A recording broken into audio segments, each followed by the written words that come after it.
almost everything you need to know. Hello நண்பா, Robert Greene வந்து செடக்ஷனை one of the most powerful டூல்னு சொல்றாரு. ஏன் தெரியுமா? இதை யூஸ் பண்ணி மற்ற மனுஷங்களை உங்களுக்கு தேவைப்படுற காரியத்தை செய்ய வைக்க முடியும், ஆப்போசிட் செக்ஸை அட்ராக்ட் பண்ண முடியும், இன்ஃப்ளூயன்ஸ் பண்ண முடியும். ஆனா ஏன் இதெல்லாம் நமக்கு தேவை? அந்த காலத்துலலாம் பாத்தீங்கன்னா நம்ம சொல்ற விஷயத்த இல்ல நமக்கு தேவைப்படுற விஷயத்த மற்றவங்களை செய்ய வைக்கணும்னா டைரக்டா போய் கேட்டு பார்ப்பாங்க. அப்படி அவங்க ஒத்துக்கலைன்னா வயலன்ஸை யூஸ் பண்ணுவாங்க. அவங்கள அடிச்சு மிரட்டுறதோ இல்ல அவங்களுக்கு வேண்டியவங்களை கடத்திக்கிட்டு போய் மிரட்டுறதோன்னு ரவுடிசம், கிட்னாப்பிங், வயலன்ஸ்லாம் பண்ணிட்டு இருப்பாங்க. அதாவது ப்ரூட்டல் ஃபோர்ஸை யூஸ் பண்ணி அவங்கள பயமுறுத்தி கண்ட்ரோல் பண்ண பார்ப்பாங்க. ஆனா இன்னைக்கு இருக்கிற மாடர்ன் உலகம் அப்படி வேலை செய்யாதுல்ல. வயலன்ஸ் இல்ல ப்ரூட்டல் ஃபோர்ஸை யூஸ் பண்ணி உங்களுக்கு வேண்டியதை சாதிக்கணும்னு நினைச்சீங்கன்னா இல்ல கிட்னாப் பண்ணி பிளாக்மெயில்லாம் பண்ணீங்கன்னா அது கிரைம் ஆயிடும், உங்களை ஜெயில வச்சிருவாங்க. ஸோ இந்த காலத்துல இந்த செடக்ஷனை பத்தி கத்துக்கிறது நமக்கு ரொம்ப அதிகமான இம்பார்ட்டன்டான விஷயமா மாறிடுச்சு. ஏன்னா பல நேரங்கள்ல பிசிக்கல் ஸ்ட்ரென்த்தை விட செடக்ஷன் தான் இந்த உலகத்துல நிறைய ஆக்ஷன்ஸ்க்கான காரணமா இருந்திருக்கு. அந்த காலத்துல பெரிய பெரிய ராஜாங்க, பவர்ஃபுல் பொசிஷன்ல இருக்கிறவங்க சில பேரோட செடக்ஷன்னால அட்ராக்ட் ஆனதுனால தான் மேனிபுலேட் ஆகப்பட்டிருக்காங்க. அவங்களோட பவரை தப்பான விஷயங்களுக்கு யூஸ் பண்ண ஆரம்பிச்சிருக்காங்க.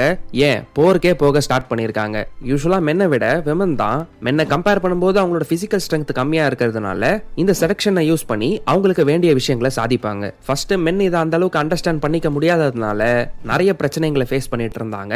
ஆனா 17th செஞ்சுரிக்கு அப்புறமா தான் கொஞ்சம் கொஞ்சமா இந்த செடக்ஷனை மென் ரெசிஸ்ட் பண்ண ஆரம்பிச்சாங்க. சோ நீங்க இந்த செடக்ஷன் ஆக்டிவிட்டீஸை யூஸ் பண்றீங்களோ இல்லையோ, நீங்க மேலா இருந்தாலும் சரி ஃபீமேலா இருந்தாலும் சரி, உங்களை செடியூஸ் பண்றதுக்கு மத்தவங்க என்ன பண்ணுவாங்கன்ற விஷயத்தை நீங்க தெரிஞ்சு வச்சுக்கிட்டீங்கன்னா மத்தவங்க உங்களுக்கு வைக்கிற ட்ராப்ல போய் ஈஸியா மாட்டிக்காம இந்த செடக்ஷனை நீங்க ரெசிஸ்ட் பண்ண முடியும். அதே நேரத்துல சில நல்ல விஷயங்களுக்கு உங்களோட அட்வான்டேஜுக்கு யூஸ் பண்ணிக்க முடியும். சோ இதை ப்ராப்பரா நீங்க புரிஞ்சுக்கிட்டு யூஸ் பண்றதுக்கு முதல்ல நீங்க எந்த டைப் ஆஃப் செடியூசர்னு நீங்க புரிஞ்சுக்கணும். அப்பதான் அந்த நாலேஜை உங்களோட அட்வான்டேஜுக்கு நீங்க யூஸ் பண்ணிக்க முடியும். அதே நேரத்துல இந்த உலகத்துல என்னென்ன டைப் ஆஃப் செடியூசர்ஸ் இருக்காங்கன்னு நீங்க தெரிஞ்சுக்கிட்டாதான் அவங்க கிட்ட நீங்க கொஞ்சம் அலர்ட்டா இருக்க முடியும். சோ வாங்க இந்த டைப்ஸ் ஆஃப் செடியூசர்ஸ் பத்தி இப்போ ஒன் பை ஒன்னா பார்க்கலாம். நம்பர் 1, த சைரன். நீங்க நிறைய கப்பல்ல டிராவல் பண்ற படம்லாம் பார்த்திருந்தீங்கன்னா அதுல மர்மைட் மாதிரி கிரீச்சர்ஸ் வந்து பாட்டெல்லாம் பாடி அந்த செயிலர்ஸை செடியூஸ் பண்ணி அட்டாக் பண்றத பார்த்திருப்பீங்க. கிட்டத்தட்ட கிரீக் மித்தாலஜிலையும் சைரன்ன்றது அப்படி ஒரு அழகை யூஸ் பண்ணி செடியூஸ் பண்ற கிரீச்சர் தான். கப்பல்ல போயிட்டு இருக்க நிறைய பேர் வந்து அவங்க கவனத்தை எல்லாத்தையும் விட்டுட்டு அது பாடுற பாட்டையும் அதோட அழகையும் ரசிச்சுட்டு அப்படியே தண்ணிக்குள்ள முழுகி அதுகிட்ட மாட்டிக்கிட்டு இறந்து போயிடுவாங்க. அதே மாதிரி தான் ரியல் லைஃப்ல மேனோ இல்ல விமனோ யாராவது பிசிக்கலா அட்ராக்டிவா இருக்காங்கன்னா கூட்டத்திலயும் தனியா தெரியுவாங்க. எல்லாருமே வாயை பொழந்துக்கிட்டு அவங்களுக்கு தான் அட்டென்ஷனை கொடுப்பாங்க. இந்த அளவுக்கு அழகா இருக்கும்னு அவங்களுக்கே தெரியறதுனால ஓரளவுக்கு அவங்க திமிரா பிஹேவ் பண்ணுவாங்க. ஏன்னா அவங்க அழகா இருக்கும்ன்ற கான்பிடன்ஸ் வந்து அவங்களுக்கு ரொம்ப அதிகமா இருக்கும். ஸ்மார்ட்டா இருந்தாங்கன்னா அது ஒரு ஆடட் அட்வான்டேஜ் தான். பட் நிறைய நேரங்கள்ல இவங்க ஸ்மார்ட்டா இல்லைனாலும் அவங்க அழகை யூஸ் பண்ணி அவங்களுக்கு என்ன வேணுமோ அதை சாதிச்சுட்டே இருப்பாங்க. யார்கிட்ட இன்னைக்கு சிரிச்சு பேசினா நமக்கு நடக்க வேண்டிய காரியம் எல்லாம் நடந்து முடிஞ்சிடும்ன்றதுல ரொம்ப ஸ்மார்ட்டா இருப்பாங்க. இன் ஷார்ட், அவங்களோட பிசிக்கல் அட்ராக்டிவ்னஸ் அண்ட் அழகை யூஸ் பண்ணி நிறைய பேரை கண்ட்ரோல் அண்ட் மேனிபுலேட் பண்ணிட்டு இருப்பாங்க. ஏன்னா மற்ற மனுஷங்க இவங்களை பார்க்கும்போது இவங்களோட பிசிக்கல் அட்ராக்டிவ்னஸ் வந்து அவங்கள பார்த்துட்டு இருக்கவங்கள ரேஷனலா யோசிக்க விடாது. 6th சென்ஸ் ஆஃப் பண்ணி 5 அறிவு இருக்க அனிமல்ஸ் மாதிரி நம்மள மாத்தி விட்டுரும். இதனாலதான் நிறைய டாப் பவர்ஃபுல் பொசிஷன்ல இருக்கிறவங்கள ஏமாத்தணும்னா இந்த சைரன்ஸை தான் யூஸ் பண்ணுவாங்க. பவர்ஃபுல் பொசிஷன்ல இருக்கிறவங்கள ஏமாத்தணும், இன்னொரு கண்ட்ரியோட ராணுவ ரகசியங்களை கண்டுபிடிக்கிறதுக்கெல்லாம் இந்த சைரன்ஸை யூஸ் பண்ணுவாங்க. ஆனா இந்த சைரன்ஸ்க்கு இருக்கிற பிரச்சனை என்னன்னா வயசாக அவங்களோட இந்த பவரை கொஞ்சம் கொஞ்சமா இழந்துகிட்டே வருவாங்க. ஏன்னா வயசாக அவங்களோட பிசிக்கல் அட்ராக்டிவ்னஸ் கொஞ்சம் கொஞ்சமா குறைஞ்சுக்கிட்டே போயிடும். இதனால இந்த அட்ராக்டிவ்னஸ் யூஸ் பண்ணி மனுஷங்களை கண்ட்ரோல் பண்ற பவரையும் அவங்க கொஞ்சம் கொஞ்சமா இழந்துருவாங்க. ராபர்ட் கிரீன் வந்து கிளியோபட்ராவையும் ஜூலியஸ் சீசரையும் இதுக்கு ஒரு எக்ஸாம்பிளா சொல்றாரு. ஜூலியஸ் சீசர் வந்து கிளியோபட்ராவோட பிசிக்கல் அட்ராக்டிவ்னஸ்னால ஒரு மாதிரி மாய வலைக்குள்ளே இருந்துட்டு இருந்த மாதிரி இருந்தாரு. இதனால ரோமை யாரும் அட்டாக் பண்ணிட்டு இருந்த நேரத்துல கூட அவரோட சிட்டியை காப்பாத்தாம அதுக்கு என்ன சொல்யூஷன் கொடுக்கணுமோ அதுல ஃபோக்கஸ் பண்ணாம இஜிப்ட்ல கிளியோபட்ரா கூட டைம் ஸ்பெண்ட் பண்ணிட்டு இருந்தாரு. இவென்ச்சுவலா அவரோட டவுன்ஃபால்க்கு அதுவும் ஒரு காரணமா இருந்தது. சோ அழகு ஆபத்தா இருக்கிறதுக்கும் நிறைய சான்ஸ் இருக்குன்னு புரிஞ்சுக்கோங்க. ஒருத்தவங்களை பார்த்து ரொம்ப அதிகமா பிசிக்கலா அட்ராக்ட் ஆகுறீங்கன்னா அவங்க கிட்ட கொஞ்சம் கேர்ஃபுல்லாவே டீல் பண்ணுங்க. நம்பர் 2, த ரேக். முன்னாடி பார்த்த சைரன் வந்து மோஸ்டா ஃபீமேல்ஸுக்கு தான் ரிலேட்டபிளா இருக்கும். ஆனா இந்த ரேக் வந்து மேலுக்கு தான் ரிலேட்டபிளா இருக்கும். யூஸ்வலா உமனோட மைண்ட் செட் எப்படின்னா அவங்களுக்கு தான் எப்பயுமே அட்டென்ஷன் கிடைக்கணும், எல்லாரும் நம்மள மட்டும் தான் கவனிச்சுக்கிட்டே இருக்கணும்ன்ற மாதிரி ஒரு இன்னேட் டிசைர் அவங்க கிட்ட இருக்கும். இந்த விஷயத்த சரியா புரிஞ்சு வச்சுக்கிட்டு இந்த ரேக்ஸ் வந்து விமனுக்கு அன்டிவைடட் அட்டென்ஷனை கொடுப்பாங்க. உனக்காக நான் இதை செய்வேன் அதை செய்வேன், நிலாவை கையில புடிச்சிட்டு வந்து கொடுப்பேன், அப்படி இப்படின்னு அவங்களோட வார்த்தைகளாலும் ஆக்ஷன்ஸாலையும் விமனை அட்ராக்ட் பண்ணிடுவாங்க. ஏன் அதிகமா ரிஸ்க் எடுக்கணும்னா கூட கூட உனக்காக நான் எடுப்பேன்ற மாதிரி கண்மூடித்தனமா நடந்துப்பாங்க. இப்படி அன்டிவைடட் அட்டென்ஷனை கொடுத்து எனக்காக இவ்வளவு ரிஸ்க் எடுத்து இந்த விஷயம் எல்லாம் பண்றாங்களேன்னு அந்த விஷயமே உமனை எக்ஸைட் பண்ணும். ஆரம்பத்துல ஹெசிடேட் பண்ணாலும் இவங்க இப்படி பண்றதெல்லாம் பார்த்து ஒரு கட்டத்துல அவங்களும் அட்ராக்ட் ஆயிடுவாங்க. ஆனா இந்த ரேக்ஸ் கிட்ட பிரச்சனை என்னன்னா அவங்க லாயலா இருக்க மாட்டாங்க, அதிகமா பொய் சொல்லுவாங்க. ஏன் அவங்களுக்கு ஆசைப்பட்ட விஷயம் கிடைக்கணும்னா தப்பு பண்றதுக்கும் ரெடியா இருப்பாங்க. ஏன் இன்ஃபேக்ட் உங்களை அட்ராக்ட் பண்ண வைக்கிற டாஸ்க்ல அவங்க ஜெயிச்சிட்டாங்கன்னா, இல்ல கொஞ்ச நாளுக்கு அப்புறம் நீங்க அவங்களுக்கு போரிங்கா தெரிய ஆரம்பிச்சிட்டீங்கன்னா, இல்ல வேற யாராவது இன்னும் பெட்டரா கிடைச்சிட்டாங்கன்னா உங்க ஹார்ட்டை பிரேக் பண்ணிட்டு அவங்க பக்கம் போயிடுவாங்க. Number 3, the ideal lover. எல்லா மனுஷங்களோட லைஃப்லயும் ஒரு விஷயம் மிஸ் ஆகும். என் லைஃப் பார்ட்னர் இப்படி இருந்தா நல்லா இருக்குமே, இல்ல என் பாய் ஃப்ரெண்ட் இப்படி இருந்தா நல்லா இருக்குமேன்னு உங்களுக்குன்னு சில ஃபேண்டசிஸ் இருக்கும். இல்ல இப்படி இருந்தா நல்லா இருக்குமேன்ற மாதிரி சில ஆசைகள் இருக்கும். ஜெனரலா இந்த ஐடியல் லவர் டைப் வந்து உங்க கூட இனிஷியலா பேசும்போது உங்களை ரொம்ப நல்லா ஸ்டடி பண்ணி அப்சர்வ் பண்ணி உங்க லைஃப்ல என்ன மிஸ் ஆகுதுன்றத புரிஞ்சுக்கிட்டு அதுக்கு தகுந்த மாதிரி நடிச்சோ இல்ல இல்யூஷன்ஸை கிரியேட் பண்ணியோ அவங்க தான் உங்களுக்கு பெர்ஃபெக்டான ஆளுன்ற மாதிரி நம்ப வைப்பாங்க. சே, நம்ம நினைச்ச மாதிரியே இருக்காங்களேன்னு சொல்லி நீங்களும் அவங்களுக்கு அட்ராக்ட் ஆயிடுவீங்க. இந்த ஐடியல் லவர் டைப் வந்து யூசுவலா வார்த்தைகள்ல அந்த அளவுக்கு இம்ப்ரெஸ் பண்ண மாட்டாங்க, பட் அவங்களோட ஆக்ஷன்ஸ் அண்ட் பிஹேவியரால இம்ப்ரெஸ் பண்ணுவாங்க. இவ்வளவு நாள் அவங்களோட லைஃப்ல மிஸ் ஆகிற விஷயம் அவங்களுக்கு கிடைக்குதுன்னு சொல்லி அவங்க கூட பேசுறவங்கள ஆச்சரியப்படுத்துவாங்க. இதனாலே மத்தவங்க அவங்க கிட்ட அட்ராக்ட் ஆயிடுவாங்க. சோ எல்லாமே ரொம்ப பெர்ஃபெக்ட்டா இருக்கிற மாதிரியே ஃபீல் பண்ணீங்கன்னா கொஞ்சம் டவுட்டோடயே இருங்க. ஏன்னா நீங்க ஒரு ஐடியல் லவர் டைப் ஆஃப் செடியூசரோட டார்கெட்டா இருக்கலாம். நம்பர் 4, த டாண்டி. நீங்க சில டான்சர்ஸ் எல்லாம் பாத்தீங்கன்னா அவங்க ஒரு மாதிரி பிசிக்கலா ஃபிட்டாவும் அட்ராக்டிவாவும் இருப்பாங்க. பட் அவங்க மென்னா இருந்தாலும் அவங்க கிட்ட ஒரு ஃபெமினைன் நேச்சர் இருக்கும். சம்டைம்ஸ் அவங்க பிசிக்கல் அட்ராக்டிவ்னஸ்ல ரொம்ப அதிகமான இம்பார்ட்டன்ஸ் கொடுப்பாங்க. பியூரா மேஸ்குலினா நான் ரக்கடா இருக்கணும்னு ஆசைப்பட மாட்டேன், என்னோட அப்பியரன்சஸ்ல நான் ஃபோக்கஸ் பண்ணுவேன், வேணும்னா மேக்கப் கூட போட்டுப்பேன், என் ஃபேஸ் கிளீனா இருக்கணும்னு இருக்கிற கிரீம் எல்லாத்தையும் யூஸ் பண்ணுவேன், கிரேஸ்ஃபுல்லா நடந்துப்பேன், அதிகமா கோவப்பட்டு கத்துறதெல்லாம் என்னோட ஸ்டைல் கிடையாது, நான் ஸ்ட்ராங்கா இருந்தாலும் சாஃப்டா தான் இருப்பேன், அந்த அளவுக்கு ஃபேஷியல் ஹேர்லாம் எனக்கு வளர்க்கறது பிடிக்காது, அப்படியே வளர்த்தாலும் அதை வெல் குரூம்டா மெயின்டைன்டா ஒரே லெவல்ல இருக்கிற மாதிரி பார்த்துப்பேன், சம்டைம்ஸ் பொண்ணுங்க கொடுக்கறத விட என்னோட பிசிக்கல் அப்பியரன்ஸ்க்கு நான் அதிகமா இம்பார்ட்டன்ஸ் கொடுப்பேன்ற மாதிரி சில டைப் ஆஃப் கேரக்டர்ஸை நீங்க அப்சர்வ் பண்ணியிருப்பீங்க. அவங்கள தான் இந்த டாண்டி டைப் ஆஃப் செடியூசர்ஸ் சொல்றோம். சில டைப் ஆஃப் ஃபீமேல்ஸ் வந்து ரொம்ப மேஸ்குலரான மேனை ப்ரிஃபர் பண்ண மாட்டாங்க. அவங்கலாம் இந்த டாண்டி கேரக்டர்ஸ் கிட்ட தான் அட்ராக்ட் ஆவாங்க. மேபி கொரியன் பாப் ஸ்டார்ஸ்லாம் பாப்புலரா இருக்கிறதுக்கு இது கூட ஒரு காரணமா இருக்கலாம். Number 5, the natural. சில பேர் வந்து அடல்ட்ஸ் ஆனாலும் அவங்க குழந்தைத்தனத்தை விட்டுருக்க மாட்டாங்க. இன்னசென்ட்டா நடந்துப்பாங்க. திடீர்னு வாங்க விளையாட போலாம், இங்க போலாம், அங்க போலான்னு உடனே முடிவெடுத்து அதுல ஆக்ஷன்ஸையும் எடுக்க ஆரம்பிச்சிருவாங்க. வயசுக்கு தகுந்த மாதிரி நடந்துக்க மாட்டாங்க. டே பை டே வாழ்க்கையை வாழ்வாங்க. திடீர்னு பிளானை போட்டு எங்கேயோ வெளியே ட்ரிப்பு போறவங்க, ஒரு ஃப்ரெண்ட்ஸ் கேங்ல அதிகமா குறும்புத்தனம் பண்றவங்க, இவங்க எல்லாருமே இந்த நேச்சுரல்ஸா தான் இருப்பாங்க. இவங்க இப்படி இருக்கிற விஷயம் சில பேருக்கு ஃபன்னியாவும் அட்ராக்டிவாவும் தெரியும். ஆனா ஸ்ட்ரிக்டா ரூல்ஸை ஃபாலோ பண்ணி பிளான்ஸை ஃபாலோ பண்றவங்களுக்கு இவன் வந்தாலே ஏதாவது குழப்பி விட்டுருவான்டா அப்படிங்கிற மாதிரி ஃபீலிங்கோட இருப்பாங்க. ஆனா சில பேருக்கு வந்து இவங்களை பார்க்கும்போது இன்னும் கேர் ஃப்ரீயா நம்ம சின்ன பசங்களா இருக்கும்போது என்னென்னலாம் பண்ணுவோமோ அதெல்லாம் பண்ணிட்டு இருக்கான் பாருன்னு அவங்க வாழற ஸ்டைலை பார்த்து பொறாமப்படுவாங்க. ஸோ இந்த கேரக்டர் உங்ககிட்ட இருந்ததுன்னா மேபி நீங்க சில செட் ஆஃப் மக்களை அட்ராக்ட் பண்ணலாம். ஆனா நீங்க பண்ற விஷயம் யாருக்கும் பிரச்சனை கொடுக்காத மாதிரி பாத்துக்கோங்க. நம்பர் 6, த கக்கெட். சில பேரை நீங்க கவனிச்சு பாத்தீங்கன்னா கொஞ்ச நேரத்துக்கு நல்லா பேசுவாங்க, நம்ம மேல இன்ட்ரெஸ்ட் இருக்கிற மாதிரி காட்டுவாங்க, அதுக்கப்புறம் ஒரு பர்டிகுலர் டைம் ஃப்ரேம்க்கு அப்படியே கோஸ்ட் மோடுக்கு போயிடுவாங்க. மீனிங் இனிஷியல் இன்ட்ரெஸ்ட் காட்டினதோட சரி, அதுக்கப்புறம் நம்மள கண்டுக்க மாட்டாங்க, நம்ம சென்ட் பண்ற கால்ஸ் இல்ல மெசேஜஸ்க்கு அவ்வளவா ரெஸ்பாண்ட் பண்ண மாட்டாங்க. அதாவது அவ்வளவு ஈஸியா அவைலபிளா இருக்க மாட்டாங்க. இனிஷியல் மீட்டிங்க்கு அப்புறம் அவங்க கிட்ட நீங்க பேசணும்னாலே ரொம்ப கஷ்டப்பட்டு பேச வேண்டியதா இருக்கும். இப்படி அட்டென்ஷன் கொடுக்கிறது இல்ல சுத்தமா கொடுக்காம இருக்கிறதுன்ற இந்த எக்ஸ்ட்ரீம்ஸ்ல அவங்க டீல் பண்றதுனால யூசுவலா இவங்க அட்டென்ஷன் கொடுக்காதப்ப ஏன் பேச மாட்டாங்க, ஒருவேளை நம்மள அவாய்ட் பண்றாங்களா அப்படி இப்படின்னு அடுத்தவங்கள அவங்கள பத்தி மட்டும் யோசிக்கிற மாதிரி மாத்திடுவாங்க. இதை தான் அவங்களோட செடியூசிங் டெக்னிக்காவே அவங்க ஃபாலோ பண்ணுவாங்க. இதனால யார் அவங்க அட்ராக்ட் பண்ணணும்னு நினைக்கிறாங்களோ அவங்க ஒரு மாதிரி டெஸ்பரேட்டா மாறி இவங்க கிட்ட பேசுறதுக்கு இல்ல அவங்க அட்டென்ஷனை வாங்குறதுக்கு ரொம்ப அதிகமா ட்ரை பண்ணுவாங்க. அதுவே இவங்க மேல இருக்க அட்ராக்ஷனை அவங்களுக்கு அதிகப்படுத்திடும். அந்த ரிலேஷன்ஷிப்பை மெயின்டைன் பண்றதுக்கு மத்தவங்கள ஓவரா எஃபர்ட் எடுக்க வேண்டிய நிலைமைக்கு கொண்டு போய் விட்டுரும். அவ்வளவு ஈஸியா கிடைக்காம ஓவரா சுத்த விடுவாங்க. அதை தான் அவங்களோட அட்ராக்ஷன் டெக்னிக்காவே அவங்க ஃபாலோ பண்ணுவாங்க. ஆனா சுத்தமா கண்டுக்காமலும் இல்லாம எவ்வளவு தேவையோ அந்த அளவுக்கு லிமிடெட் ரெஸ்பான்ஸை கொடுப்பாங்க. நீங்க ரெண்டு பேரும் ஒரு செப்பரேட் மேக்னெட்ஸ்னா அந்த மேக்னெட்டிக் ஃபோர்ஸ் இருக்க கான்ஸ்டன்ட் ரேஞ்சிலே தான் நீங்க இருப்பீங்க. அந்த ரேஞ்சை விட்டு வெளியே போக மாட்டீங்க. But at the same time ஈஸியா கிட்டேயும் வரமாட்டாங்க. கக்கெட்ஸ் இந்த டெக்னிக்ல மாஸ்டரா இருப்பாங்க. நம்பர் 7, த சார்மர். சார்மர்ஸ் வந்து ஒரு மாதிரி மாஸ்டர் மனிப்புலேட்டர்ஸா இருப்பாங்க. அதே நேரத்துல ரொம்ப கிளவராகவும் இருப்பாங்க. அவங்களோட ஆக்ஷன்ஸ் அண்ட் வேர்ட்ஸ் மூலமா மத்தவங்களோட மைண்ட் செட் அண்ட் மூட ஹாப்பியா மாத்திடுவாங்க. அவங்க கிட்ட பேசுறதே மத்தவங்களுக்கு என்ஜாயபிளா இருக்கும். ஏன்னா மோஸ்டா அவங்கள பத்தி எதுவுமே பேச மாட்டாங்க.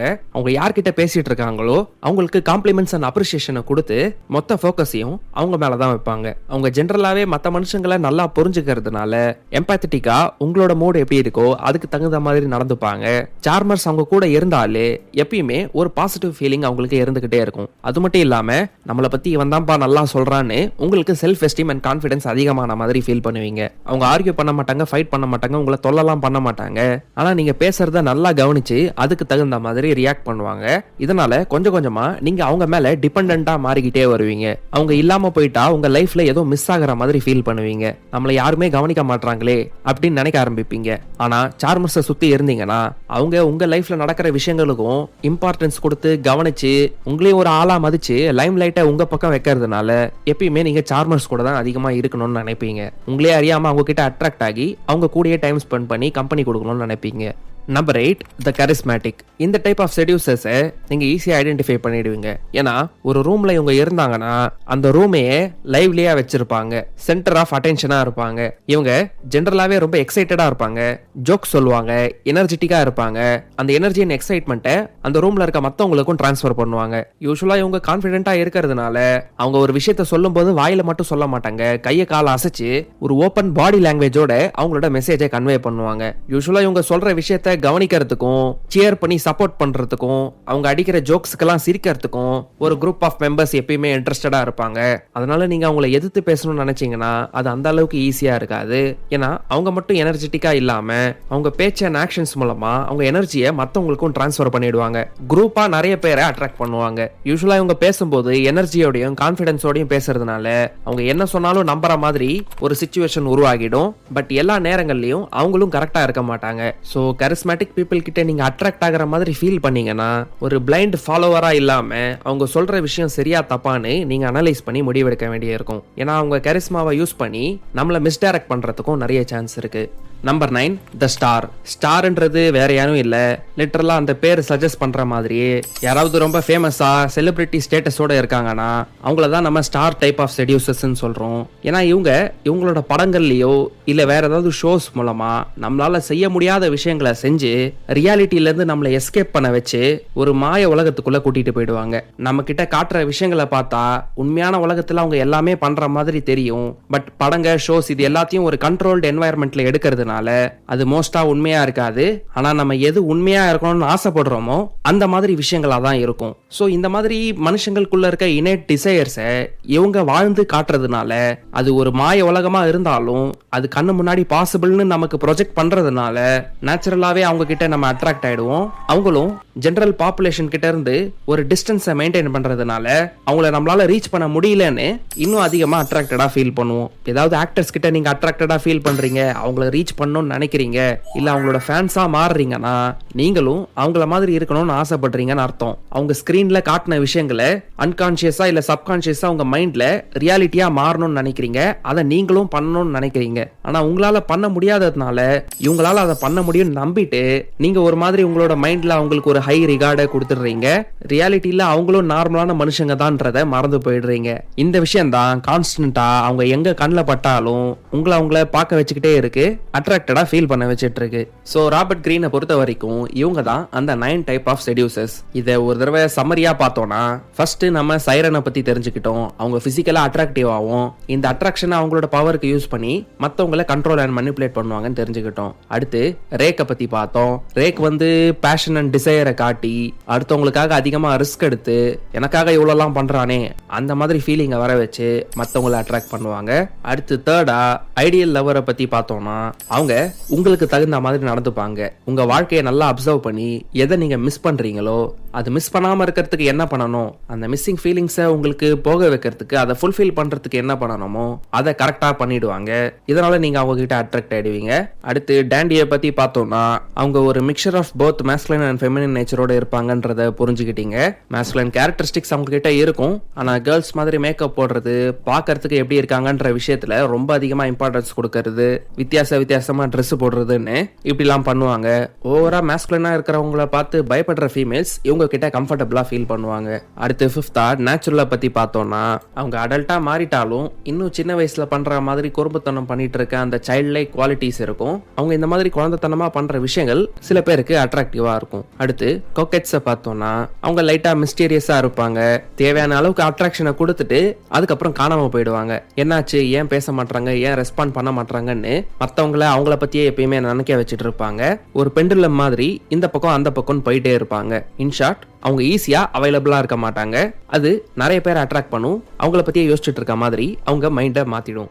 அடுத்ததா நம்ம சார்மர்ஸை பத்தி பார்த்தோம். இவங்க அவங்கள பத்தி அதிகமா பேசாம அவங்க யார்கிட்ட பேசிட்டு இருக்காங்களோ அவங்கள லைம் லைட்ல கொண்டு வர பார்ப்பாங்க. அவங்களுக்கு காம்ப்ளிமெண்ட்ஸ் கொடுப்பாங்க. அவங்க என்னென்ன பண்ணிட்டு இருக்காங்களோ அதை பத்தி எல்லாம் பேசுவாங்க. இன் ஷார்ட், உங்க லைஃப்ல கொஞ்சம் அதிகமாக இன்ட்ரெஸ்ட் காட்டி உங்களையும் இம்பார்ட்டண்டா ஃபீல் பண்ண வைக்கிறதுனால சார்மர்ஸ் கிட்ட நீங்க யூஸ்வலா அட்ராக்ட் ஆயிடுவீங்க. கேரிஸ்மேட்டிக் பீப்புள் வந்து குரூப்பா நிறைய பேரை இன்ஸ்பயர் பண்ணுவாங்க. ரொம்ப அவுட் கோவிங்கா இருப்பாங்க. ஒரு ரூமையே லைவ்லியா மாத்துவாங்க.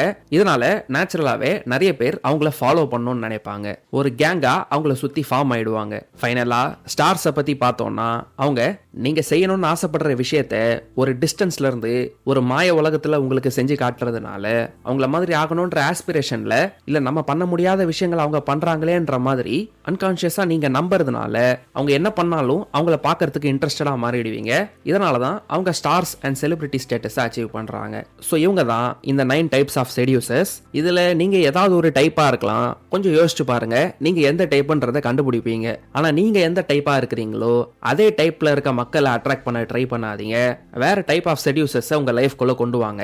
அப்பதான் அது ஒரு மாதிரி நியூட்ரலாவும் பேலன்ஸ்டாவும் போகும். இல்லனா ப்ராப்ளம்ஸ் கிரியேட் ஆகிறதுக்கு சான்ஸ் இருக்கு. ஸோ நீங்க யோசிச்சு இந்த உலகத்தை சுத்தி இருக்க மனுஷங்களை கரெக்டா அப்சர்வ் பண்ணி கரெக்டான டெசிஷன்ஸை எடுங்க. இதெல்லாம் வந்து தி ஆர்ட் ஆஃப் செடக்ஷன் இந்த புக்ல இருந்து தான் படிச்சு சொல்லியிருக்கேன். இந்த புக்கை படிச்சு பார்க்கணும்னு நினைச்சீங்கன்னா டிஸ்கிரிப்ஷன்ல இருக்க லிங்க்ல இருந்து வாங்கி படிச்சு பாருங்க. உங்களுக்கு இந்த வீடியோ பிடிச்சிருந்தா லைக் பண்ணுங்க, கமெண்ட் பண்ணுங்க, உங்க ஃப்ரெண்ட்ஸ் அண்ட் ஃபேமிலி மெம்பர்ஸோட ஷேர் பண்ணுங்க. சேனலுக்கு இன்னும் சப்ஸ்கிரைப் பண்ணலாம், சப்ஸ்கிரைப் பண்ணிட்டு எங்களை வாட்ஸ்அப், இன்ஸ்டாகிராம் அண்ட் டெலிகிராம்லையும் ஃபாலோ பண்ணுங்க. கடைசியா தேங்க்யூ ஃபார் வாட்சிங்.